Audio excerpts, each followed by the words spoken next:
Well, good afternoon, everybody. Welcome to the Ranger Show. Always a pleasure to be back with you. My name is Russell Gerber. And of course, with you for the next half an hour or so. So thank you for joining us. It's good to see a few regulars back with us. Siko's back. Susie, Suki. Welcome, guys, and welcome, ladies. As always, folks, don't forget to register on the website if you've joined us for the first time today. If you'd like to pop us any questions, you've got to register first. And you can send those questions through just below your viewing screen. And as always, today, folks, we're going to go through a couple of videos from the last week or two.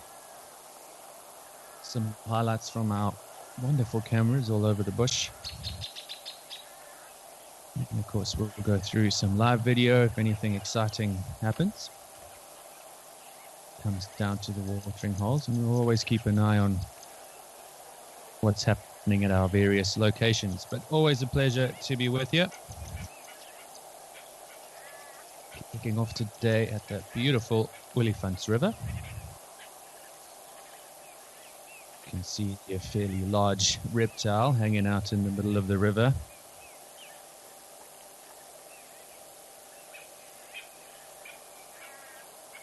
You can actually see how much the water level has dropped. The crocodiles quite like it when it gets shallower like this.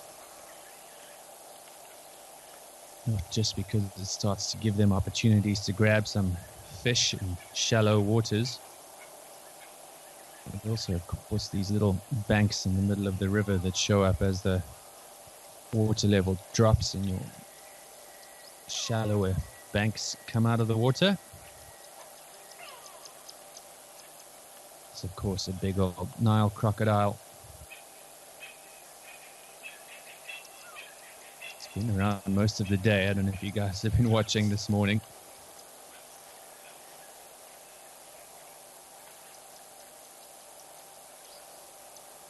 Always a pleasure to see you. A quick shout out to Philippe as well. Thank you for joining us, Philippe, and everyone else. Let's head on over to Tau quick. I saw there were some elephants there just before we started. Let's go over, see what's happening there. We'll have a look at some of our highlight videos. There they are, these two big old early bulls hanging out in the water.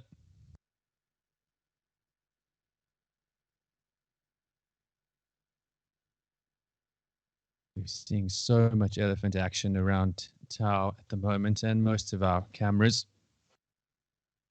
around about this time in the afternoon as things warm up. It's really hot now. It's still cool overnight as we're going into winter, but by late afternoon and the lack of water on the reserve, this is pretty much the place to be. These two look like they're feeding on the water lilies in the water at Tau.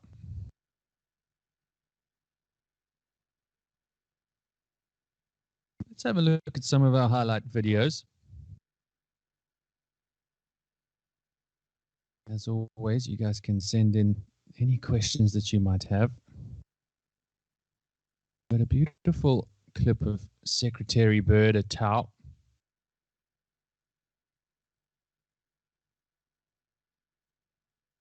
Always one of our favorites to see.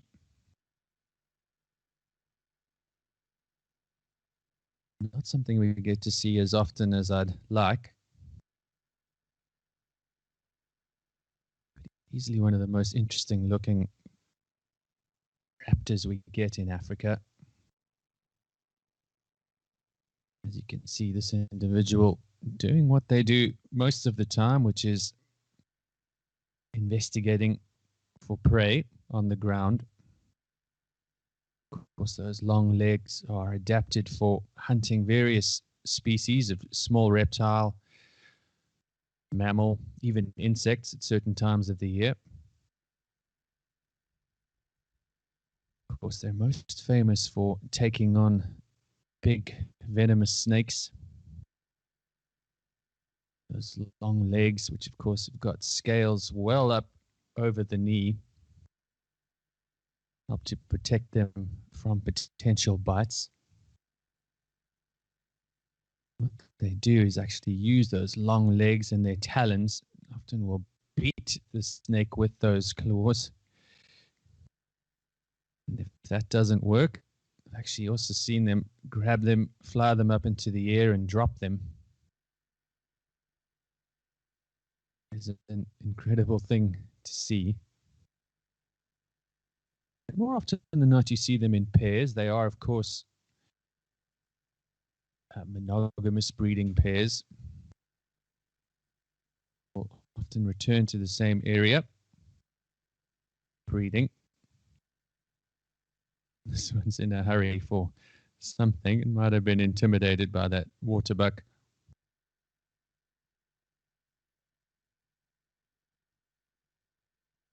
As I said, not something we get to see every day.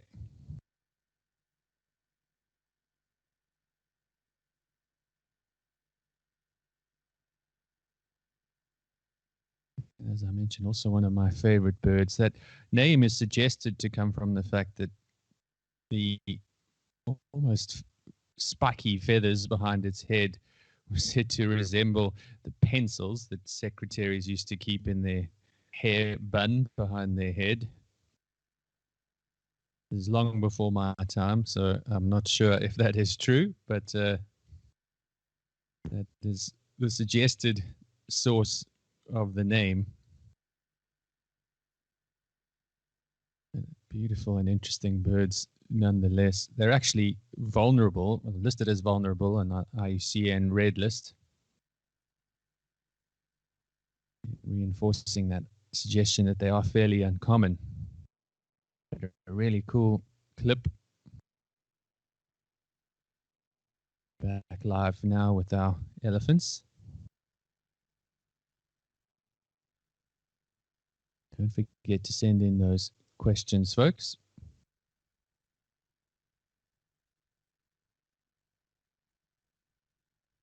These two just happily feeding away slowly in the water here.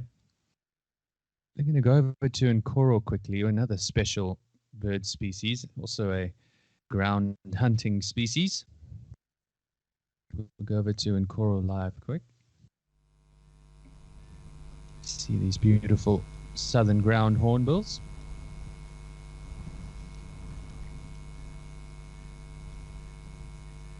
Such an interesting looking species. Of course, with this oversized bill, which they use for foraging on the ground, they will also take small mammals, small reptiles. That big heavy bill is actually quite useful if you need to break into the shell of tortoises, which is also a fairly common prey species for them. Also fairly scarce.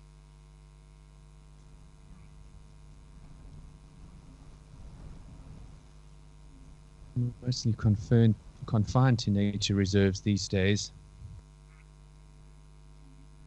A huge drop in numbers up until the early 2000s, when there was quite a few programs for protection of the species that went in,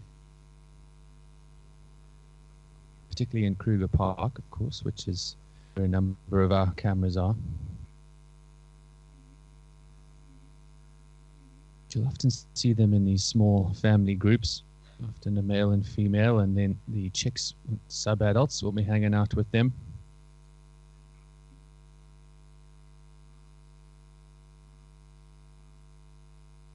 Not every day we get to see them so nicely.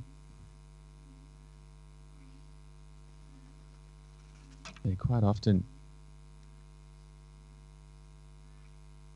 disappear as soon as you come across them in the vehicles.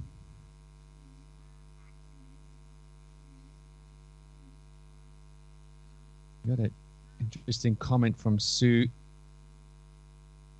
Saying that the Roberts Field guide suggests that the secretary bird name is thought to be derived from secretaire, but I like your explanation better. Thank you, Sue. I've actually also read that in the Roberts bird book, and that is another potential explanation for it. But yeah, I also quite enjoyed the story behind the pens in the secretary's hair. But that Arabic root for the name is actually fairly common for a number of species. Giraffe as well comes from a Arabic word, zarafa, so it could well be from secretaire. Let's go have a look at some of our highlight videos as well here.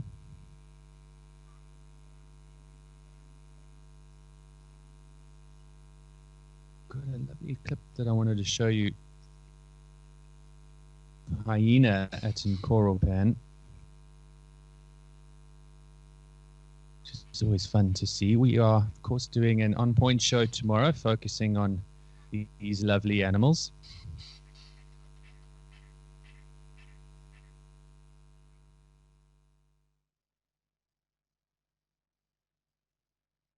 So here we've got just an individual hanging out in the dark. Of course, they are mostly nocturnal or tend to move around.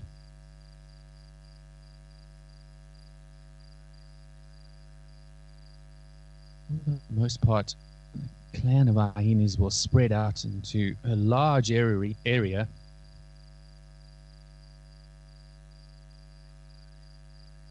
And that way they can cover as much territory as possible to potentially come across any scavenging opportunities.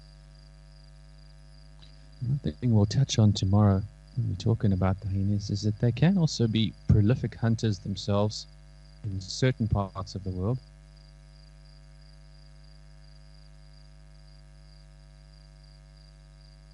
This one in particular, looking intently and to the left of our screen there. Just look carefully and see if it catches anything or what it might be looking at. They often follow other predators, things like leopard, lion, even wild dog, for the potential opportunity that cross.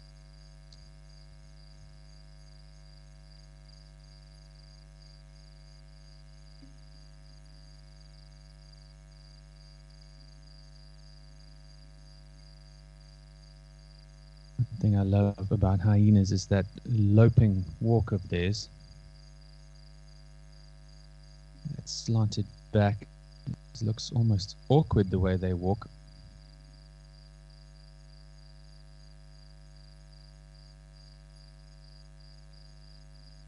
It is interesting. And even though it does look awkward, it is actually a really efficient way of walking and mobility, and it allows them to cover long distances even when they're running. It can help them to chase down prey if they are hunting as a pack in a clan. And it's one of the ways that they do actually hunt. They will run long distances and tire out the animal, very similarly to the way that wild dogs hunt.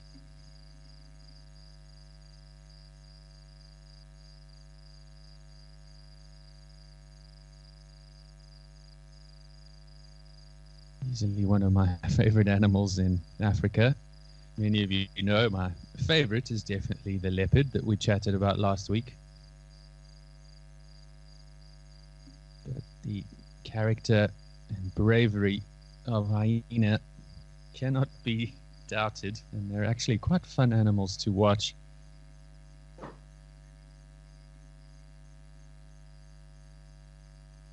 See this one, really intent that there's something in the area that's interesting, whether it be other members of the clan or even other predators, but definitely looking like there's something that it's interested in.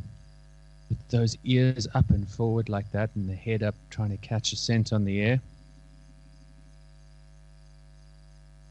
very suggestive that there's something around that is interesting. It could be anything from a recent kill or even an older kill, or just another potential predator in the area.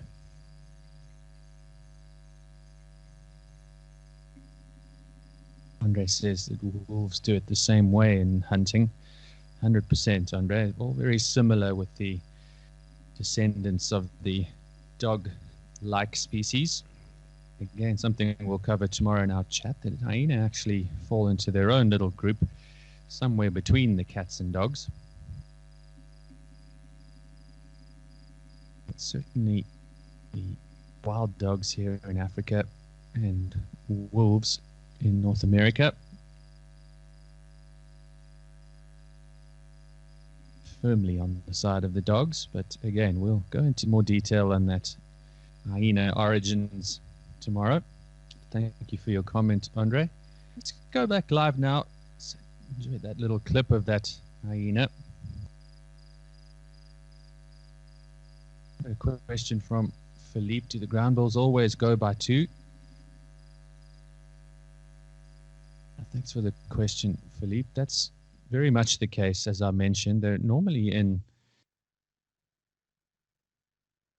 little family groups, as I mentioned. They will tend to stay together, certainly the breeding pair, for most of their life. Often you'll actually see even young adult offspring from the breeding pair that will stay with the group for some time, often a few years. Thank you for your question. We're back live now, staring at this crocodile. I know it looks like a photograph, but that is in fact live video.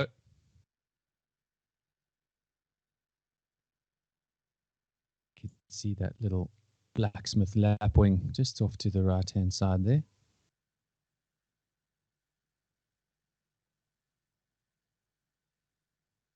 So he asked, does the water trough at Naledi get filled? Tell you what, let's go over to Naledi live and have a look so that others can see what you're chatting about.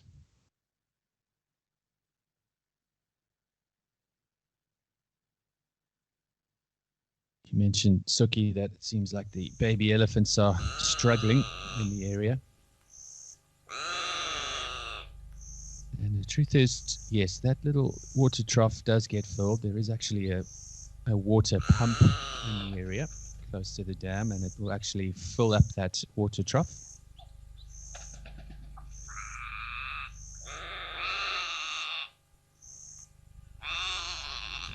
Yeah, sounds like some grey go-away birds close to the mic here at Naledi. But yeah, it does get filled. They have a pump that will fill up that water trough and actually overflow into the water, or the little water hole next to it. And they'll generally leave it throughout the summer. As in, they won't actually pump water in the summer. It fills up on its own. As we head into the dry season, you'll find it's likely that they will start to pump water there in the coming months.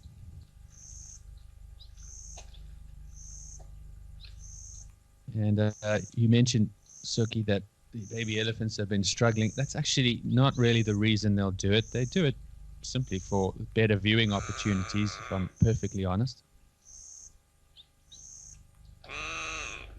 Debatable topic.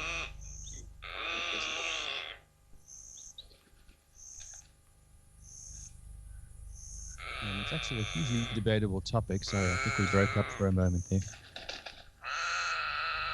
Whether or not we should pump water for the animals or allow them to go to natural water holes in the area can disrupt the natural movement or migrations.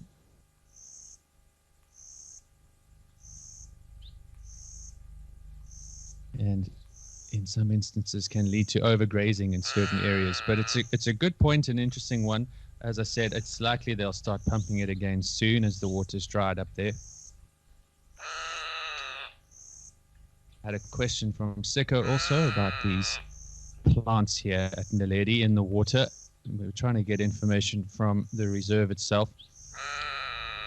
And I haven't got an answer yet for you, Siko, but from what I can tell from my own experience, it looks very much like a species of water hyacinth. It tends to grow as an alien invasive species in many of these areas, and it's likely that they will try to let that dry out and actually force those plants to die out.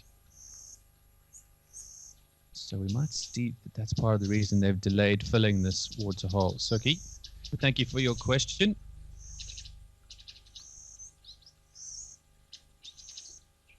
Let's go on over to Tembi. We haven't been over there today yet.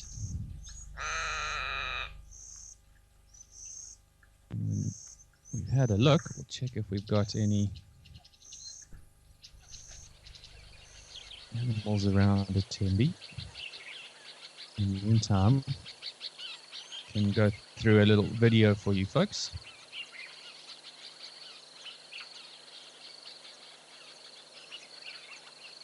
It's all quiet at Tembi for now.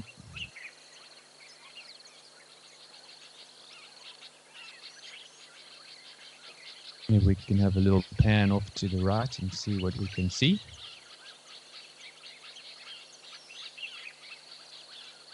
A little clip of lions at Tembi. As I mentioned to you folks last week, we've seen loads of lion action at Tembi. This was lion and elephant together. Some of our most common species we're seeing in the afternoon now, the elephants for sure, the lions becoming more common.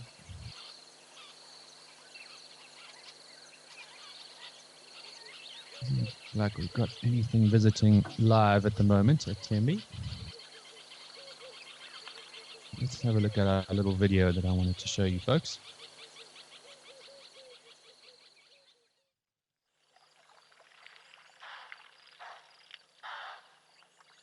See, you've got this pride of lions that's been hanging around Tembi.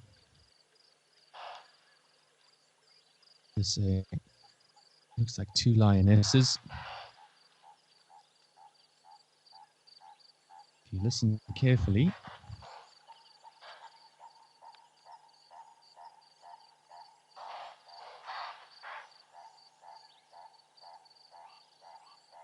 can hear that barking sound in the background. That's the impala shouting at those lions. The elephant lifting up its head and its trunk, just reminding the lions who's boss. You hear those impala still alarm calling. Obviously very aware of the lion's presence. Once they've blown cover like that, it's very unlikely that the lions would get lucky and actually take something down.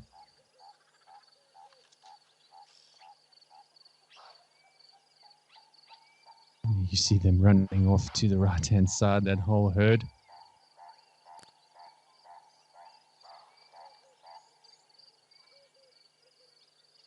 So the only time a lioness or lion would get lucky in a situation like that is if there's one that actually runs the wrong direction into another member from the pride, which is often why you see them spread out when they go on a hunt. Often your more experienced lionesses will do that. You'll see a couple go down the middle and maybe two more try to flank the animals that they're going after. So almost no matter which direction they run, you can see she's coming back now, disappointed. But almost no matter which direction they run when they're flanked like that, they end up running into one of the hunting lionesses. A really cool clip with the elephant and lions, impala, bit of action. You can hear that croaking call of the purple-crested sirocco as well. And we're back live now with these lovely giraffe. This is that Tau. You can see these two happily chewing the cud in the sun. One thing I love about watching giraffes chewing the cud is they've got such long necks. You can actually watch that bolus go all the way down the neck when they swallow. If you're patient, you can watch it actually come straight back up again a few seconds later, and you can see it go all the way up, which is always fun to watch. Sarah asks, is there more than one pride of lions with the territory bounding this area around Tembe?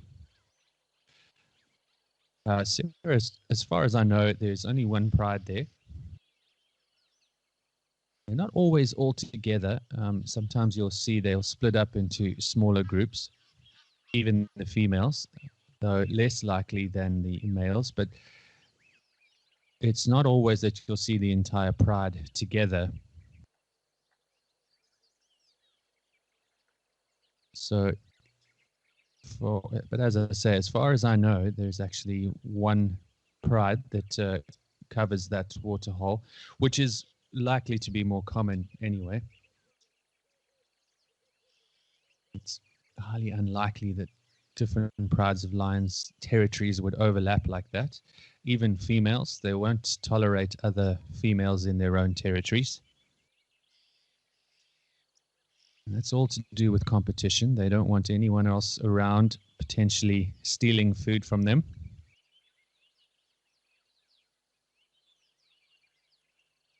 So that would be my suggestion, certainly.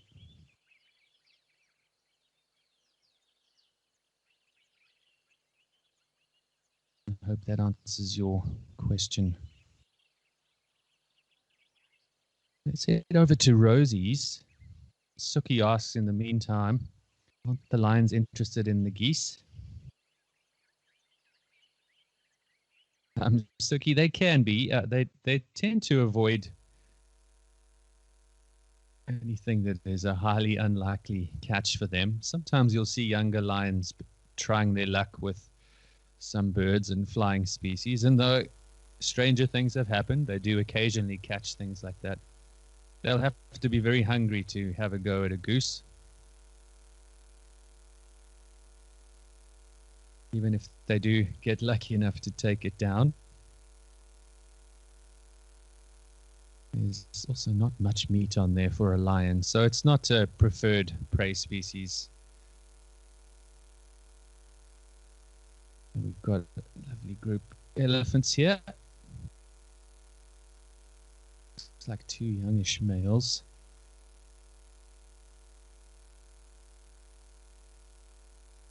A little bachelor group on their own. There's probably a big male around somewhere in the area. And Philippe asks, are there different kinds of giraffe? I saw some very clearly in Zambia.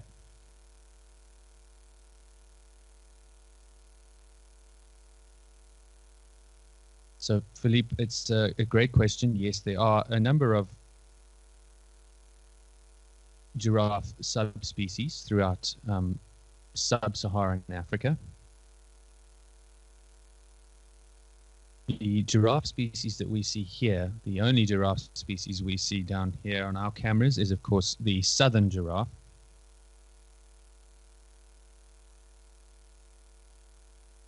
But there is a northern giraffe, there is a Maasai giraffe, there is a Rothschild's giraffe, if I'm not mistaken.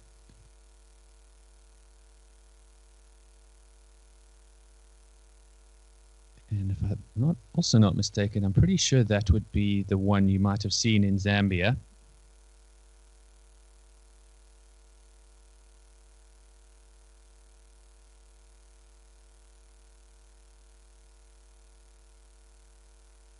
And I hope that answers your question. Wino asks, when is the time for giraffes to have their young? We know they actually have young any time of year.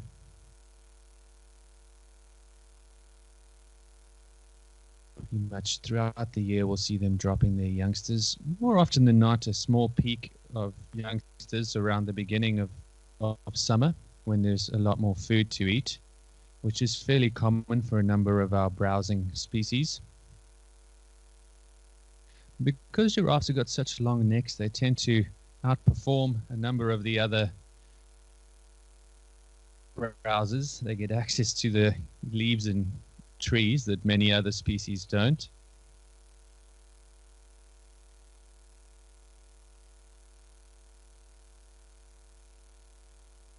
And because of that, they don't really have too many worries when it comes to seasonality.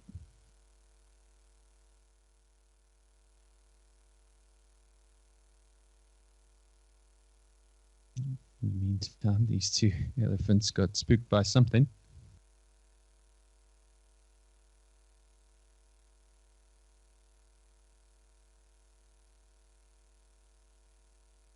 Looks like a third elephant there on the left-hand side as well.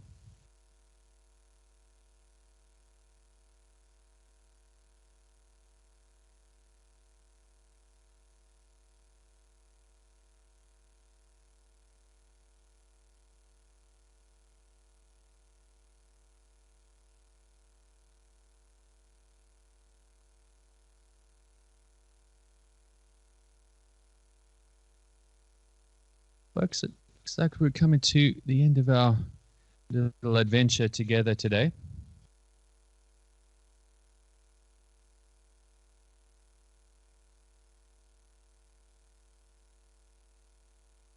Just thinking, Philippe, your question had me intrigued. I was trying to remember which one that was, and I just had a little look in my notes here. It's actually Thornycroft's giraffe. One that is with that subspecies that I think is found in southern Zambia. And a pretty special one to see. So I'm pretty jealous. That's always a nice one. But the various subspecies of giraffe is also a contentious discussion about whether or not they are officially subspecies or whether they're actually just slightly different in coloration.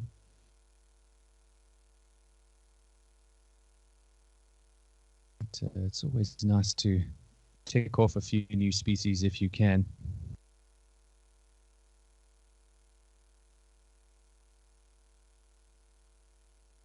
So I hope that answers your question, Philippe and Reno, and thank you to all of you for joining us today, as always. Sorry for the slightly late start, but we'll be back again tomorrow for our On Point show. Tomorrow we'll be chatting about Africa's bad guys, the spotted hyena. So please do join us then tomorrow. Of course, the show will also go onto the website recorded, so you'll be able to watch it there if you're a premium member at Africam.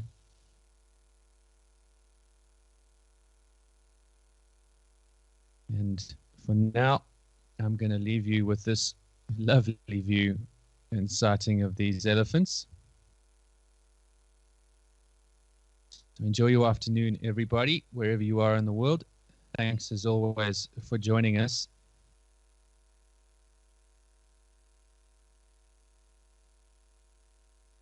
Just quickly, looks like that warthog might have been responsible for giving those elephant a fright.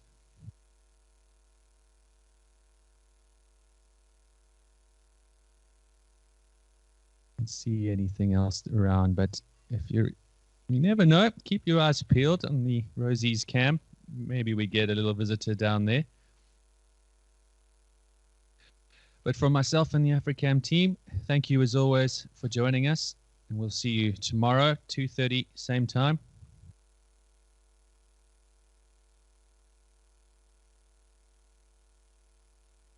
See you all then, and cheers for now.